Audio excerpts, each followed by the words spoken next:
Hey, this is Tony from the Cold Case Project, where we focus on unsolved cases across the United States.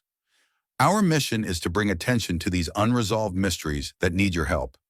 All the information we cover in these cases is readily available on the internet, but we rewrite and repurpose it for the purpose of these videos.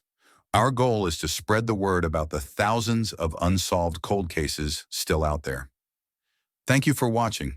If you want to help shed light on these cases, make sure to like and subscribe for more content. Your support can make a difference.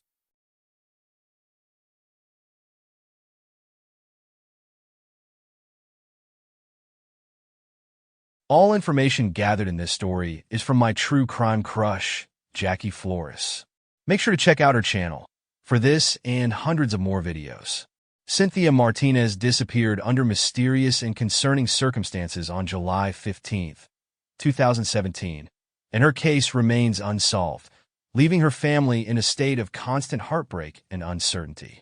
Cynthia, a mother of four, was last seen that night in the company of Jamie Alvarez, a man who was reportedly unknown to her, but who, for reasons still unclear, was involved in her final moments. At the time, Cynthia was living with her boyfriend, Caesar, and their 4 children, and her sudden disappearance left them devastated and grasping for answers. The circumstances surrounding her disappearance have not only baffled her family, but also the authorities who have been unable to locate her or bring any substantial leads to light. The night Cynthia vanished, she was with Jamie, a farm laborer who had been absent from work for several days. According to reports, she had been at a local bar in the town of Kinsey with some friends. There, she met Jamie, and although she had no prior connection with him, it was reported that he asked her for a ride. After a brief interaction, she agreed to give him a ride, but this would turn out to be the last time anyone would see her. Around 2:30 a.m. on July 16th, Cynthia and Jamie drove together toward the town of Woodburn. Another man, a friend who had been with Cynthia earlier in the evening, was dropped off first in Kinsey, leaving Cynthia alone with Jamie for the rest of the drive. This journey would mark the final moments of Cynthia's life, as she would soon vanish without a trace. When Cynthia did not return home the following morning, her family became worried. Her mother, Angelica, and father, Caesar, immediately began searching for her. They drove through the local area, trying to piece together where she might have gone, but their search was met with frustration. The police, initially called to help, were uncooperative, offering no support in the search for Cynthia. Angelica, determined to find her daughter, went to Jamie's home, knowing he had been the last person with Cynthia. However, Jamie's wife answered the door, claiming she had no idea where he was and refused to cooperate. Angelica continued knocking, pressing for answers, but was met with more resistance. Eventually, Jamie's wife called the police, and once they arrived, they dismissed Angelica's pleas for help. The police informed her that because Cynthia had gone missing in the Kaiser area, which was not within their jurisdiction, they would not be able to assist and directed her to the Kaiser Police Department. At this point, Angelica had been searching for her daughter for nearly 24 hours without any significant leads or support from local authorities. Angelica's determination led her to the Kaiser Police Department at 2 a.m. on Monday, July 17th, where the police finally began taking the situation seriously. They immediately issued missing persons flyers, began contacting local businesses, and conducted interviews in an attempt to find Cynthia or Jamie. Angelica was grateful for this newfound effort, but still devastated by the lack of answers. The police investigation soon uncovered that Jamie had left his home the morning after Cynthia's disappearance, and his minivan was found parked outside his ex-girlfriend's apartment in a location far from his home. Despite this discovery, the police were unable to find any definitive evidence or leads that could explain what happened to Cynthia. Jamie, who had gone missing shortly after Cynthia's disappearance, became the primary person of interest in the case. The police named him a person of interest but not a suspect, as they did not have enough evidence to formally charge him. Rumors swirled on social media that Jamie had fled to Mexico, though authorities have not confirmed this and have continued their search. The timeline of Cynthia's disappearance only raises more questions. According to one witness, Jamie and Cynthia were last seen together around 2:30 a.m. on Sunday, July 16th. The two were alone on a drive that could have lasted around 30 minutes, traveling from Kinsey to Woodburn. After that, Jamie's whereabouts are unclear, but his van was found at his ex-girlfriend's apartment, a significant detail that has added to the mystery surrounding his involvement. Angelica and Caesar, devastated and desperate for answers, continue to search the area for any sign of their daughter. They even drove through different counties and scoured the roads in hopes of finding clues. But after weeks of searching, the pain of coming home empty-handed became overwhelming. The investigation into Cynthia's disappearance expanded, with law enforcement agencies such as the FBI and local police working together to try and solve the case. However, without further leads or physical evidence, the case stalled.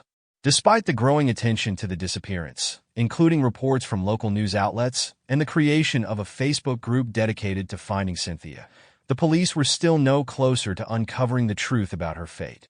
It became increasingly clear that Jamie held the key to unraveling the mystery, yet he remained elusive, and no one knew where he was. Cynthia's family, in the meantime, struggled to maintain hope. They were left to care for her children, including her youngest, Sophia, who was just 2 months old at the time of her disappearance. The family's pain was compounded by the fact that they had to explain to Cynthia's older children, who were around 9 or 10 years old, that their mother was gone. Each day, they spent searching without answers only deepened the wound. As time passed, Cynthia's family became more concerned that the case would go cold. Angelica feared that the authorities might eventually stop searching for Cynthia and that she would become just another missing person case, forgotten by all but her loved ones. However, the support from the community and the media kept Cynthia's case in the public eye. In December 2017, a bar in Salem, Oregon, called Rocco's Bar and Grill, hosted an event to raise awareness about Cynthia's disappearance. People gathered to share stories, drink, and leave gifts under what became known as Cynthia's Tree, in honor of her children. The event helped to raise over 100 gifts, which were distributed to Cynthia's children, showing the deep impact her disappearance had on the local community. Despite all these efforts, there has been no sign of Jamie or Cynthia. Jamie is still considered a person of interest in the case, but the lack of evidence or a clear motive has made it difficult for authorities to move forward. It is known that Jamie's minivan was seen in various locations, including outside his ex-girlfriend's apartment, and that he had not shown up for work after the night he was last seen with Cynthia. However, no one knows for sure whether he is still in the area or if he fled to another country, such as Mexico, as some rumors suggest. Law enforcement agencies continue to offer rewards for information leading to Jamie's whereabouts, and they are still asking the public to come forward with any details, no matter how small, that could help solve the case.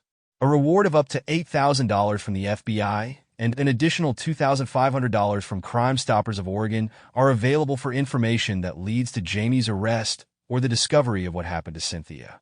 For Cynthia's family, the pain is unbearable.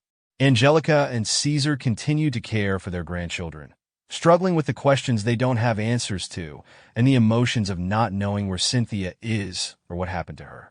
The oldest children of Cynthia, particularly her young daughter Sophia, who grew up without her mother, continue to ask where their mom is, and their grandparents can only offer vague reassurances that they are searching for her.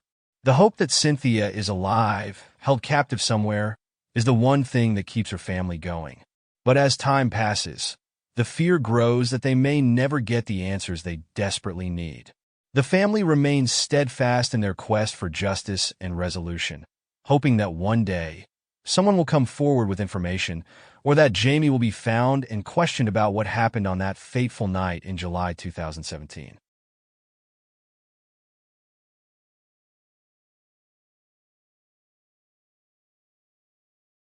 Kieran Horman's disappearance on June 4, 2010, remains one of the most baffling and heartbreaking cases of a missing child in recent history. Kieran, a bright, curious 7-year-old, was last seen that morning at Skyline School in Portland, Oregon. His disappearance sparked an extensive search and widespread media attention, with the focus quickly shifting to his stepmother, Terry Horman. Though Terry has never been formally charged, her actions in the days following Kieran's disappearance, combined with her troubled history, have led to suspicions that she may have been involved in his vanishing. Kieran was last seen walking through the school's parking lot with Terry, his stepmother, and his baby half-sister. Several witnesses confirmed they saw Terry and Kieran leaving the school grounds, but after that, no one could account for his whereabouts. His schoolmates, teachers, and even his bus driver testified that Kieran had never arrived at class. Terry's story began to unravel shortly after the disappearance. She initially told authorities that she had dropped Kieran off at school, but she was unable to recall details about his whereabouts during the critical window when he went missing. This lack of clarity, combined with other odd behaviors, made Terry the prime focus of the investigation. One of the first troubling aspects of the case was Terry's emotional state. Kieran Horman, Kieran's father, later described Terry as suffering from severe postpartum depression after their daughter was born.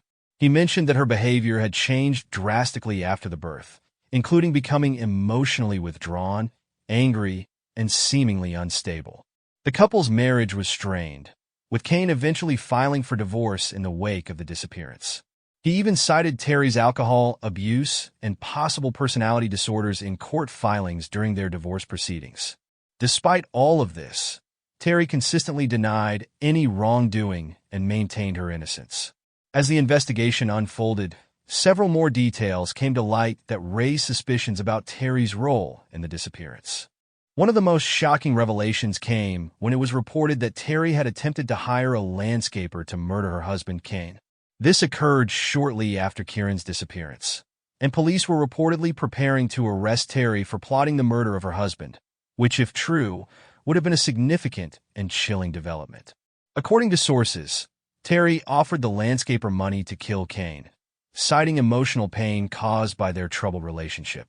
However, the landscaper turned out to be working with law enforcement in an undercover operation, and Terry was never arrested or charged with any crime related to the plot. Nevertheless, the mere suggestion of this murder-for-hire plot fueled suspicions about Terry's potential involvement in her stepson's disappearance. Despite the lack of physical evidence linking Terry directly to Kieran's disappearance, several strange and suspicious events continued to emerge. Terry's friend, Dee Dee Spicer, who was very close to Terry and stayed with her after the divorce papers were filed, also became a person of interest. Dee Dee was reportedly working as a gardener in the Portland area on the day Kieran disappeared, but had a 90-minute gap in her whereabouts that day that she could not explain. Authorities began to suspect that Dee Dee may have been involved in Kieran's disappearance or had some knowledge of what happened, as she had bought a burner phone for herself and Terry, which further raised concerns about their possible attempts to cover up something. When authorities sought to question Dee Dee about her whereabouts on June 4th, she invoked her right to remain silent and refused to cooperate, pleading the Fifth Amendment during depositions. The secrecy surrounding both Terry and Dee Dee's actions only deepened the mystery and cast a cloud of suspicion over them. Throughout the investigation, several witnesses came forward with claims that they had seen a white truck parked near the school around the time Kieran disappeared. This was significant because both Terry and the school's groundskeeper were known to drive white trucks. Two witnesses claimed they saw a person standing by a white truck on the access road that the buses used to drop off students, and they believed there was another adult in the truck with the driver. However, nothing came of this lead, and it is unclear whether the white truck sightings were related to Kieran's disappearance or if they were simply coincidental. Terry's behavior in the days after Kieran's disappearance also raised alarm bells. Not only did she fail 2 polygraph tests, but she was also visibly evasive when asked about Kieran's whereabouts. Her emotional reactions to the situation were described as erratic, sometimes crying, sometimes defensive, and often seemingly disconnected from the gravity of the situation. While the public and media continued to focus on Terry, Kieran's biological mother, Desiree, never gave up hope. Desiree, who had been estranged from Terry for some time due to their strained relationship, filed a civil suit against Terry in 2012, claiming that Terry was responsible for Kieran's disappearance. The suit was ultimately dropped in 2013 after Desiree decided that moving forward with it might compromise the ongoing criminal investigation. Despite this, Desiree's battle for answers continued, as she sought the truth about what had happened to her son. In 2013, the divorce between Kane and Terry was finalized, and Kane's public statements about Terry's emotional instability and problematic behavior only further tarnished her image. In the aftermath of Kieran's disappearance, Terry's life seemed to spiral out of control. She attempted to change her name multiple times, but the courts blocked her request due to the ongoing investigation. She also relocated to California, where she was arrested twice for stealing a gun from a roommate and for driving a stolen car. These incidents only added to the mounting evidence of Terry's erratic behavior. Throughout it all, she maintained her innocence, insisting that Kieran had been abducted by a stranger who drove a white pickup truck and had been lurking around the area. She claimed to have seen this man at a nearby 7-Eleven, asking for directions to the school. She argued that the truck was the same vehicle that took Kieran. However, despite her continued insistence that a stranger was responsible, the evidence seemed to point more toward Terry, especially given her inability to account for her actions and her strange behavior during the investigation. As the years went by, the search for Kieran continued, but no solid leads emerged. The investigation was narrowed down to specific areas, focusing on less than 100 acres. Still, no body was found, and no one was able to definitively prove what had happened to Kieran on that fateful day in 2010. The case grew colder as time passed, but Kieran's parents, especially Desiree, never gave up hope. They continued to push for answers, even as Terry seemed to withdraw further from public life, refusing to fully cooperate with law enforcement or the investigation. Desiree held on to the belief that someone, somewhere, knew what had happened to her son. She made a public statement in 2019, marking the 9th anniversary of Kieran's disappearance, expressing her grief and longing for her son. She described the agony of not knowing where Kieran was, saying that her heart was broken and that she had gone 9 years without hugging him, hearing his laugh, or seeing his smile. In 2020, a book titled Boy Missing: The Search for Kieran Horman by Rebecca Morris further detailed the case, shedding light on new revelations and speculations about the events leading up to Kieran's disappearance. One particularly disturbing detail in the book revealed that witnesses had seen Kieran leaving school that morning with his stepmother. This contradicted Terry's claims that she had dropped him off and left him in the care of his teachers. According to multiple sources, Kieran had walked out of the school grounds with Terry and her baby daughter. While the witnesses did not report seeing Terry and Kieran holding hands, it was still significant evidence that the two had been together when Kieran was last seen. However, as is often the case in investigations like this, the lack of definitive proof left the case unresolved. The case of Kieran Horman remains an open investigation to this day. His disappearance is still a mystery, and while there is a reward of $50,000 for information leading to his whereabouts, the chances of finding him grow slimmer with each passing year. His mother, Desiree, continues to fight for justice, hoping that one day the truth will come to light and that Kieran will be brought home.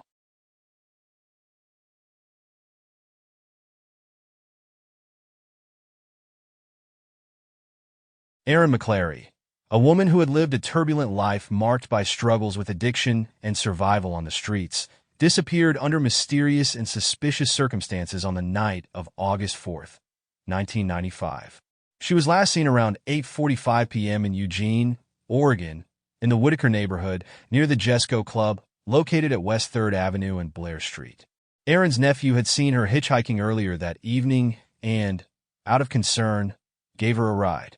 He dropped her off near the Jesco Club, where she told him she planned to attend a meeting for those in recovery from addiction.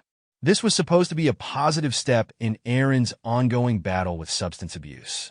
However, despite her intention to go to the meeting, she never arrived there, and by the time she was expected to meet friends later that evening, she was already missing. She also missed an important appointment the following day, a key event that further raised alarms. After that night, Aaron was never heard from again. At the time of her disappearance, Aaron was well known in the Whitaker neighborhood, where she had become a regular figure, working as a prostitute. Her life had been complicated by addiction, which had started in high school. After a brief period of sobriety, Aaron had fallen back into drug use in the early 1980s, a struggle that continued for many years. Despite the challenges she faced, she had a reputation in her community as a kind and well-liked person. Aaron had a pet Cocker Spaniel who was a constant companion, accompanying her wherever she went, whether she was living on the streets, staying with friends, or even in motels. If Aaron had to go to jail or rehab, she would arrange for her dog to stay with relatives, showing the deep bond she had with her pet. Though Aaron had a warrant for her arrest at the time, her family members do not believe she would have voluntarily disappeared or fled from the law. Aaron was preparing to enter a drug treatment program and had been taking steps to turn her life around. Her family insists that she wasn't the type of person to suddenly run off or to overdose accidentally, especially given her plans to improve her situation. Aaron's disappearance was completely out of character, and her loved ones remained convinced that foul play was involved. In the days leading up to her disappearance, Aaron had confided in her sister about a date she had planned for the evening of August 4th. She mentioned that she was nervous about meeting the man, explaining that he was younger than she had expected. This man has never been identified and is considered a person of interest in Aaron's case. The fact that he remains unidentified and no one has come forward to explain who he was or what role he might have played in Aaron's disappearance only deepens the mystery surrounding her case. Aaron's family strongly believes that foul play was involved in her disappearance, and they have consistently advocated for authorities to take a closer look at the circumstances surrounding her last known moments. Despite years passing since Aaron went missing, her case has not been solved, and it remains an open investigation with few concrete leads. The lack of answers has left her family in a perpetual state of fear and sadness, struggling with the uncertainty of what happened to Aaron and why no one has come forward with information. As of today, Aaron McClary's disappearance is still classified as suspicious, and authorities have not ruled out the possibility of foul play.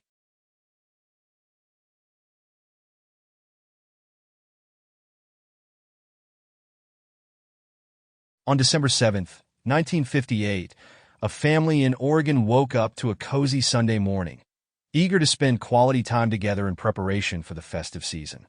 Kenneth Martin, 54, was a cheerful, outgoing man who worked as a supervisor in the repair department of an appliance company, while his wife, Barbara, 48, was a homemaker dedicated to raising their three daughters, 14-year-old Barbie, Virginia, and Susan. The family also had a son, Donald, who was 28 years old and stationed in Fort Schuyler, New York, working as a pharmacist's mate in the U.S. Navy. Although Donald was far away, the Martins were looking forward to enjoying the day together as a family. The day before, Kenneth and Barbara had attended a Christmas party, so they had a relaxed start to the morning, enjoying breakfast with their daughters. Around 10:30 a.m., the family received a visit from Mr. and Mrs. Evans, cousins of Barbara, who brought their 7-year-old daughter and her friend. The family spent a little time catching up while the children played. Mrs. Evans invited the Martins to join them for a Sunday dinner, but Kenneth and Barbara politely declined, deciding instead to take the girls out on a trip along the highway to forage for greenery for their Christmas decorations. So, the Evans family left, and the Martins went on their way.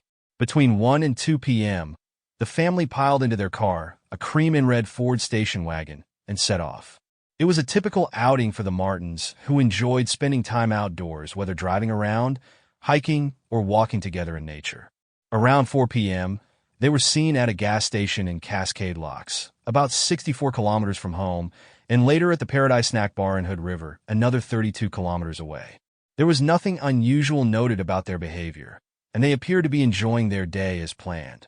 However, the next day, when Kenneth didn't show up for work and the girls didn't attend their classes, the family was reported as missing.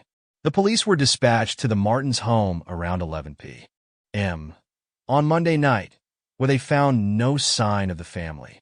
Magazines were still scattered across the floor where the girls had been reading, the dishes from breakfast were on the drying rack, and laundry had been finished and was waiting in the washing machine. However, there was no family car and no one was in the house. Friends and neighbors hadn't seen the Martins since they left for their outing the previous day, and no one had heard from them. The authorities began searching the area where the Martins had last been seen, but what they found only raised more questions. They didn't find the Martins' car, but they did discover an abandoned and stolen white Chevrolet, registered to an address in Los Angeles, as well as a bloody gun and a woman's glove discarded in nearby bushes.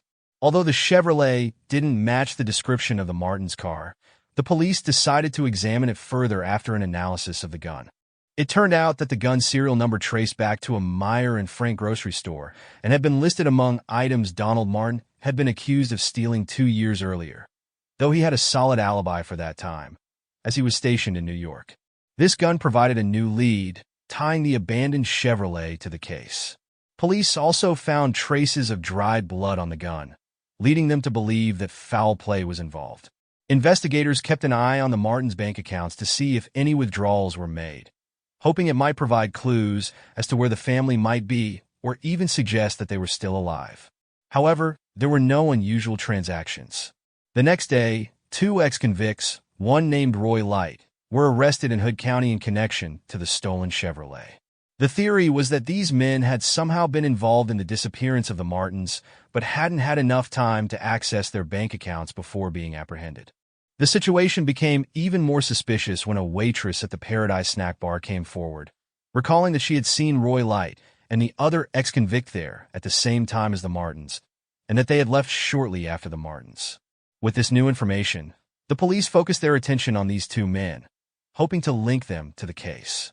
However, the men denied any involvement, and without further evidence, they could not be charged with anything related to the disappearances. As the investigation continued, numerous tips poured in, some from credible sources claiming to have seen the Martins alive, but with no bodies and no solid leads.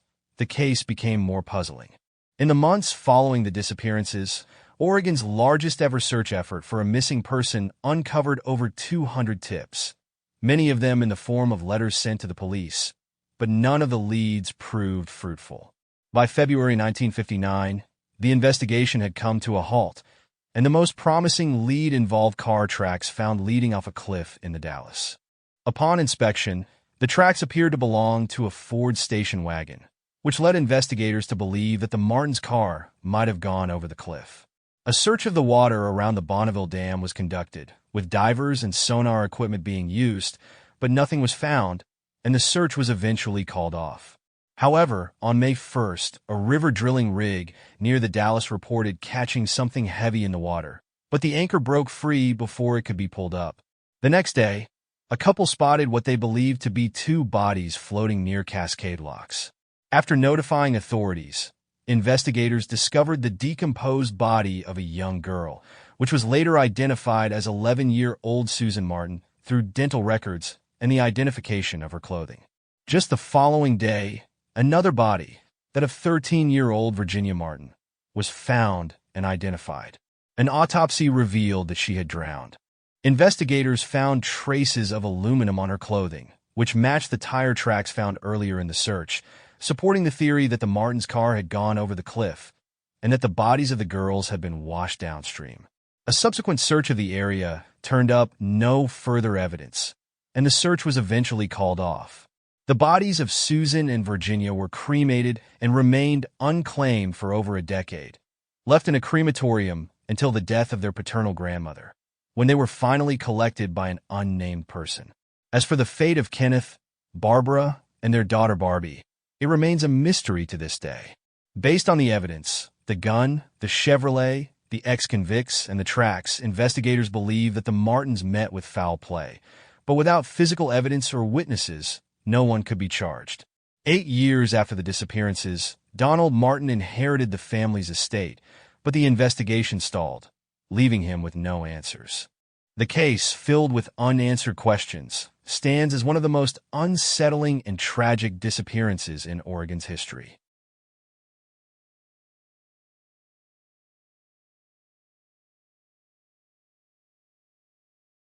Gordon Lopez, a bright and introspective young man, was last seen in Portland, Oregon on January 3, 1986, at the age of 20. He was a junior at Reed College at the time, pursuing his academic interests and excelling in his studies. Originally from the Los Angeles area, Gordon had a particularly close bond with his 18-year-old sister, Terry. The 2 siblings kept in regular contact through phone calls and letters, maintaining a strong relationship despite the physical distance between them. The last time Terry heard from Gordon was around Christmas 1985, when he called her to thank her for the gifts she had sent him. The conversation seemed completely normal, with no indication that anything was wrong in his life or that he was feeling troubled. In the days following Christmas, Gordon wrote a letter to their mother, who was in Japan visiting another one of their siblings for the holidays. Terry, in her absence, opened the letter addressed to their mother. The contents of the letter were jarring. Gordon had enclosed his final, uncashed college tuition check and wrote that they would never see him again and that he had no regrets. The tone of the letter was eerie and unsettling, as there was no clear explanation or reasoning for his decision. The absence of any mention of suicide in the letter made it more perplexing, leaving Terry and the rest of the family grappling with confusion and concern. Gordon's final words hinted at an emotional or psychological crisis, but without a clear explanation, his disappearance became shrouded in mystery. When Terry went to Gordon's apartment in Portland to check on him, she was met with a shocking discovery. Gordon had completely cleaned out the apartment. His belongings were gone, and there was no sign of him. Even more perplexing was the disappearance of his car, a maroon and red 1972 Volvo. The vehicle was never registered again, and no one could track it down, adding to the eerie nature of his vanishing. Moreover, Gordon's Social Security number hasn't been active since that day, further deepening the mystery of what happened to him. Despite the family's efforts to locate him, including hiring a private investigator, Gordon seemed to have vanished without a trace. The nature of Gordon's disappearance raised numerous questions, but the family was left with little more than unsettling clues. Terry believed that her brother had been depressed at the time of his disappearance. Their father had passed away from cancer years earlier, leaving a void in their lives that was never filled. Their mother, who had struggled with alcoholism and was often emotionally distant, had not provided the nurturing support that Terry and Gordon needed during their childhood. Terry speculated that the emotional turmoil from their family dynamics, combined with Gordon's apparent internal struggles, might have led to his sudden decision to leave. Still, his farewell note, though indicative of a deep internal conflict, did not suggest suicide, leaving the door open to other possibilities. Gordon had always been an independent and adventurous soul. Prior to his disappearance, he had worked summer jobs in places like Texas and Alaska, often taking on physically demanding roles. In the summer of 1985, Gordon had worked as a logger on Heceta Island, which is part of the Alexander Archipelago in southeastern Alaska. His familiarity with Alaska, combined with his penchant for adventure, led Terry to believe that he might have chosen to travel there after vanishing. She thought it was possible that Gordon, feeling lost and disconnected, had decided to start over in a remote part of the country, leaving behind his old life, family, and responsibilities. Known for his sharp intellect, Gordon was a gifted student with a particular talent for mathematics. He was also an avid reader, with a deep love for science fiction and classic literature. One of his favorite authors was Hermann Hesse, a Swiss-German poet and novelist whose works often explored themes of self-discovery, spirituality, and existential searching. It is possible that Gordon's love for Hesse's works, which delve into personal transformation and the search for meaning, may have reflected his own internal struggle during this time. His disappearance, while a mystery, seemed to resonate with the themes in Hesse's novels, of a person grappling with the choices they face in life and the desire to forge a new path. Despite the passage of time, Gordon's case remains unsolved. No one knows for sure what happened to him in the winter of 1986. Was it a deliberate decision to start a new life, or did something sinister occur in the weeks leading up to his disappearance?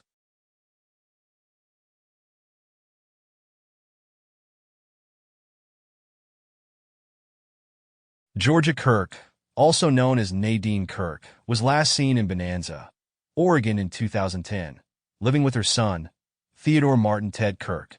For years, Georgia's absence went unnoticed by authorities and many of her friends, until June 2015, when a group of concerned individuals alerted the police that they had not seen Georgia since 2010.